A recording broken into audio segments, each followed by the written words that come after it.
We are your home theater and AV questions answered. This is AVRant. Want your home theater or AV question answered by Tom and Rob? Send it to question@avrant.com. Welcome to AVRant. I'm Tom Andry, and I'm here with Rob H. Nick. Nick is planning a 13 by 18 by 7 foot dedicated theater room in his basement. He currently has Sierra 2s he'll be using for his front speakers. He plans to get 4 rhythmic subwoofers to place in the 4 corners of the room. His goal is to be able to hit reference volume where the mains can be as loud as 105 and the subwoofer is 115 dB with no distortion. I don't know that you need 4 rhythmics to get that. Be honest If he's going for smaller sealed models, maybe. Maybe. All right, anyways. I mean, this room isn't gigantic, so maybe he doesn't want gigantic subs. Yeah, maybe he's going for 4 smaller subs. Yeah, makes sense. Sites like database.com, Anechoic.com, soundstagenetwork.com give anechoic or simulated anechoic measurements of various loudspeakers and subwoofers, but how do these anechoic measurements translate to his room? Gene at Audioholics always says that there is about a 9 dB gain over the anechoic measurements simulated on Audioholics and database. When you bring the subwoofer and place it in the corner of your room, he talks about how there's up to 12 dB gain of placing subwoofers in the 4 corners of your room versus just one subwoofer. Mm-hmm. On database, they confirm that it's about 10 dB on average over the typical subwoofer frequencies and with actual subwoofers in the actual room, so he can assume that in his room, if you can find the long-term output compression curves performed by database or Audioholics, you just add he can just shift up all those curves about 20 dB to get a good idea of how much, 20 dB? Yeah, I don't know where that number came from. Where did that come from? Because you can't add 2 subs together, dude. That's not how that works. To get a good idea of how much output subs in each of the 4 corners would have in this room, ignoring room modes and their forcing blah, blah, blah, blah. No, you can't do that. It's the 10 dB is the 10 dB. That doesn't make any difference. 10 dB is what you get. And then if you add another sub, you get 3 dB on top of that. Unless you stack them, and then you get 6 dB on top of that.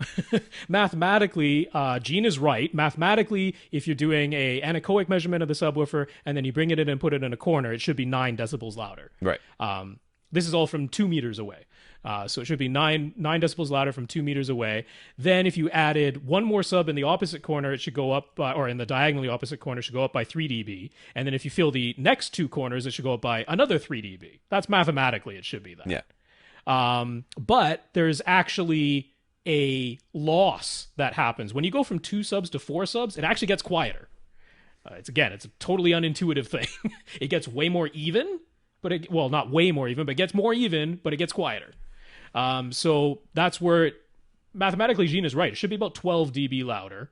Over at database, they're saying, okay, you take one of these subs, put it in your room, it gets about 10 dB louder in the corner. They're all in the ballpark. Yeah. So basically, if you're going to go for the 4 subs, take the measurements that they've done anechoically, add about 12 dB to it. You add about 12 dB to it, you'll very much be in the ballpark of what you'll genuinely be hitting in there. That being said, I don't know that you need 4 subwoofers to get what you want out of this. It depends on, I don't know which. I mean, I don't mind it, man. I know you don't, but I don't like people spending a lot of money on 4 subwoofers when they're not going to see a huge improvement in over 2. So, I mean, if this is a dedicated room, start with 2. Start with 2, and then decide whether or not you're like, oh, yeah, this definitely needs 2 more subwoofers, because I think the answer to that. Yeah, just realize that even when you add those 2 more in the corners, it's not actually going to get dramatically louder. No, it's not going to get louder. Dave Fabricant at Ascend Acoustics gives lots of nice measurements for all the speakers. The only measurements that he doesn't give that Nick would like is distortion measurements. Looking around, he couldn't find anything for the Sierra 2s, but he did find measurements for the Sierra 1s at soundstagenetwork.com. So assuming that the Sierra 2 measurements for distortion would be, in the worst case, like that of the Sierra 1s, I don't know that you can make that assumption at all. They're completely different drivers. I know, so they're not, and different crossovers, different everything, if I remember correctly. Yeah. It seems that distortion is already high at the 90 dB sweep from 100 hertz and below, and may begin to be high from 400 to 600 hertz on higher output sweeps. And this is why Dave doesn't put those measurements out there, because boy, can they be misleading. Yeah. So crossing over the speakers at 100 hertz instead of 80 hertz would fix the 1 range, but nothing can be done about the 400, 600 hertz range. Distortion measurements aren't bad on this 90 dB sweep, but if we were to ask for the speaker to play at 105 dB peak would seem like it'd be much higher in distortion. So is this 90 dB sweep done in an anechoic chamber, more like a 100 dB sweep in the actual room with the subwoofers? We have to hit 105 dB peak without too much distortion. Again, how close are you sitting to the speakers? Yeah, so the last question is, you can absolutely hit 105 dB peaks with the Sierra 2s if you're about 12 feet away. No problem. Yes. Let's not worry too much about the rest of it. But there is, I mean, Dave's talked about this on the forum because some other people have asked about, getting distortion measurements. He's like, the reason he doesn't put them out there is because the vast majority of people don't know how to read them. And even people who do know how to read them, they don't mean what you think they mean. Because These when are you not take the droids you're looking for. Yeah, I mean, when you're looking at these soundstage network measurements, it's total harmonic distortion plus noise. Yes. Right? And what they're doing is they're putting it in an anechoic chamber. They're doing the spinorama. They're turning it, taking the 72 measurements from every angle. Right? But they're playing a sweep. They're not playing individual sine wave tones. They're playing a sweep. So this sweep goes out. It's measured from every direction around that speaker. And then you get this total harmonic distortion plus noise figure. Now, there's a pretty big problem with that because the lower you go in frequency, the more omnidirectional that sound coming out of it becomes. And you're playing this sweep that plays very, very quickly, and even if you gate it, you end up with responses coming into that microphone that aren't the direct sound coming out of the speaker, even in an anechoic chamber. You're getting this odd power response because the power response going around the speaker is not even. The higher frequencies are way stronger coming out the front of the speaker than they are out the back of the speaker. That's not true in the case of the bass. In the case of the bass, the power coming out the back of the speaker is almost even to the power coming out of the front of the speaker. So you always have a higher distortion plus noise measurement because there is just more sound in every direction doing the spinorama coming out in this 72 spins that it goes around. There's just more power coming out of that speaker, which translates into a higher noise measurement. It's very misleading. It's like super duper misleading. It looks way worse than it sounds. Yeah. Like a gazillion times worse. If you look at every speaker, it has this rise in the so-called distortion, hugely so around the port tuning, right? There's always that. Right. So there's nothing weird about this measurement in the Sierra ones, and that's the reason Dave doesn't put them out there, because when you look at it, it's so misleading. It doesn't. Well, that's mean one what thing. you think it If you means. ever read Gene's reviews of and many reviews of subwoofers, you'll hear them. You'll read them saying things like, "Oh, this is likely due to the port. This is due to the room. This is due to floor bounce. This is due to this. This is due to that." These being able to interpret these things is as much of an art as it is anything else. So just, I know that you really want to be able to hit these specific targets that that are there for movie theaters.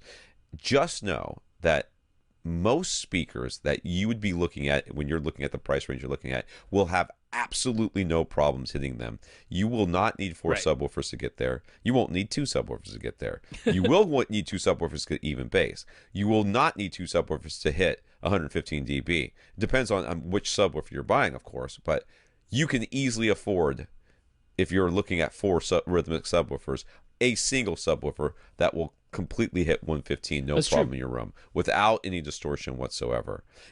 At this price range and where you are at, these speakers that you're looking at, unless you're going to be sitting right on the back wall and you're going to put them right on the front wall, you're going to have no problems getting the 105 dB peaks that you want there without distortion. Yeah. Okay. And on top of that, our ability to hear distortion gets dramatically worse as you go down in frequency. Below 250 hertz, you can get upwards of 10% harmonic distortion, and your ear just goes, all right, I don't care.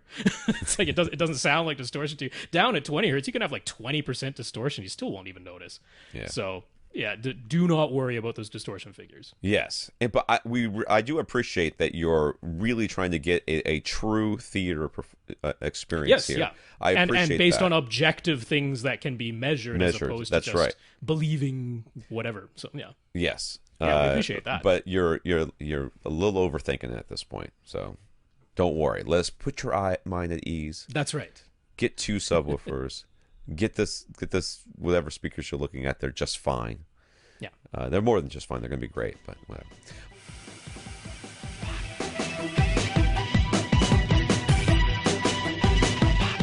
Want your question answered? Send it to question@avrant.com.